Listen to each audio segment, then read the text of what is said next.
नमस्कार, श्री स्वामी समर्थ सर्वांना. मी प्रियांका आजच्या छोट्याशा मिनी ब्लॉग मध्ये तुमचं खूप सारं स्वागत करते.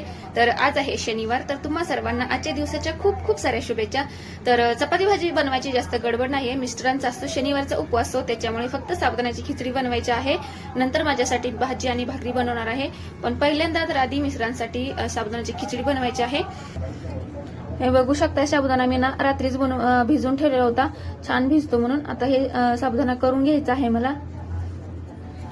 तर मी माझ्यासाठी बनवत आहे शेपूची भाजी. माझ्या एकटीपुरतीच बनवत आहे आणि ती सुद्धा पातळ बनवत आहे, म्हणून थोडीशीच घेतलेली आहे. शेपूची भाजी चिरून घेतलेली आहे, स्वच्छ धुवून. तेल टाकलेलं आहे, जिरी टाकलेली आहे, चिरलेला लसूण आणि एकच मिरची टाकलेली आहे मी.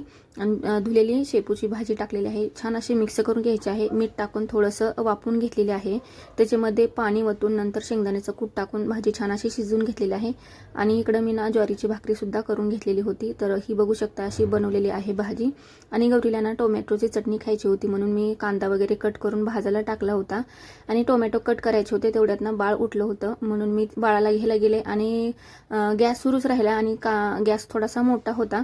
तर बघू शकता कांदा पूर्णपणे खराब झालेला आहे, म्हणजे की काळा झालेला आहे. आणि तो मी काही टाकून देणार नाही. जेव्हा काही दिरसा भाजी बनवणार तेव्हा ती वाटण म्हणून वापरणार आहे मी.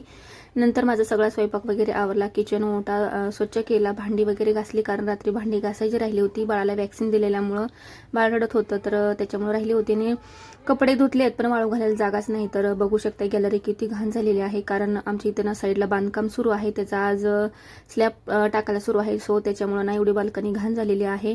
त्याच्यामुळे ना थांबलेले आहे मी. ते बंद झाल्यानंतर हे मला गॅलरी स्वच्छ पुसून नंतर कपडे वाळू घालता येतील. तर गौरी बाळासोबत छान अशी खेळत